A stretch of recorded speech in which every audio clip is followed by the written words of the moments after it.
You ever look around at the divisions in America and just wonder, how did we get here? Well, today we're going to look at the last century or so of American history through a new lens. It's a story about a huge power shift that honestly remade everything. We're all kind of taught this idea that history is a straight line, right? That things are always progressing, always getting better. But is that really the whole picture? What if that way of thinking is actually stopping us from seeing what's really been happening? So there's this really cool idea from the scholar Huston Smith. He said, hey, maybe history isn't a line at all. Maybe it's more like a double helix, a spiral. Think about it. We move forward, we gain stuff like incredible technology and wealth. But as we spiral up, we often lose other things, maybe things we can't quite put a price on. It's this constant trade-off. We gain, but we also lose. Okay, so to really get a grip on the last 130 years, we've got to start with the biggest change of all. And I mean, this was a massive, fundamental shift in how Americans lived and worked. It all comes down to one question. Who did you work for?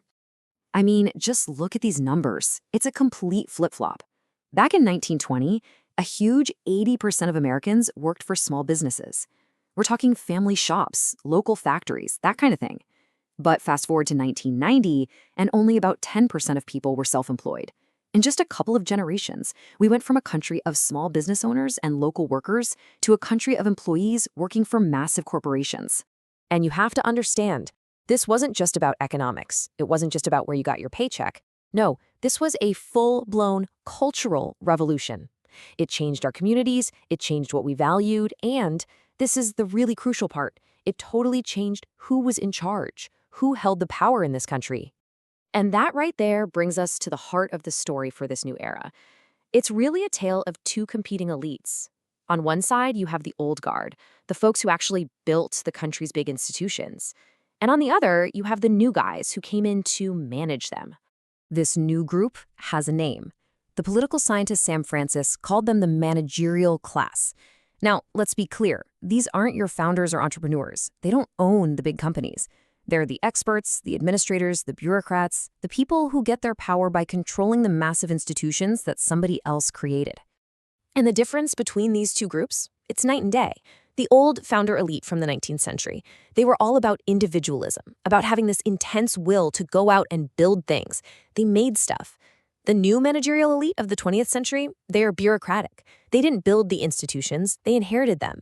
Their power isn't direct, like owning something. It's indirect, working through complex systems and endless processes.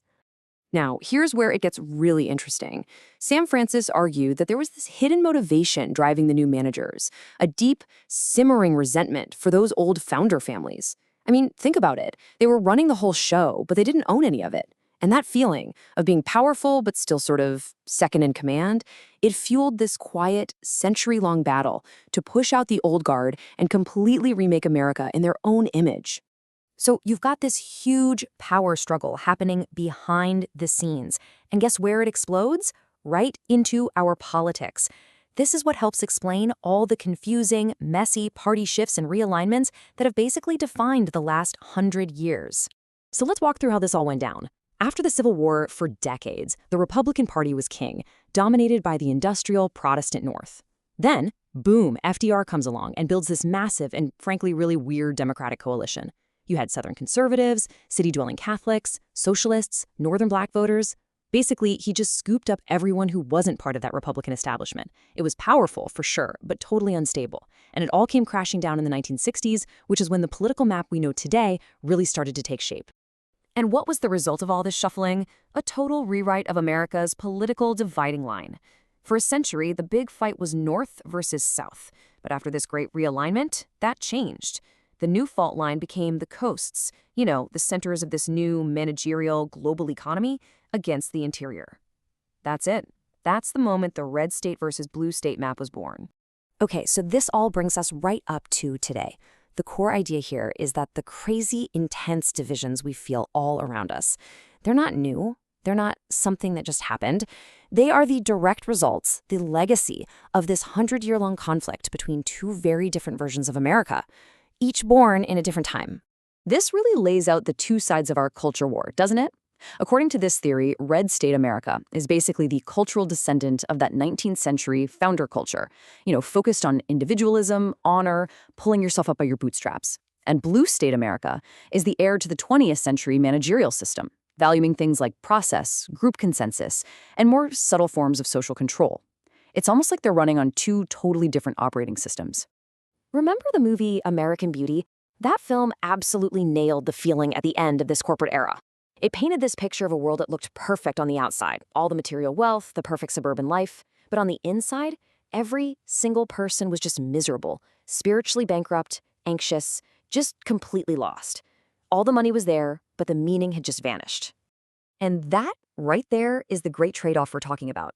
This whole corporate managerial era created incredible, unbelievable wealth.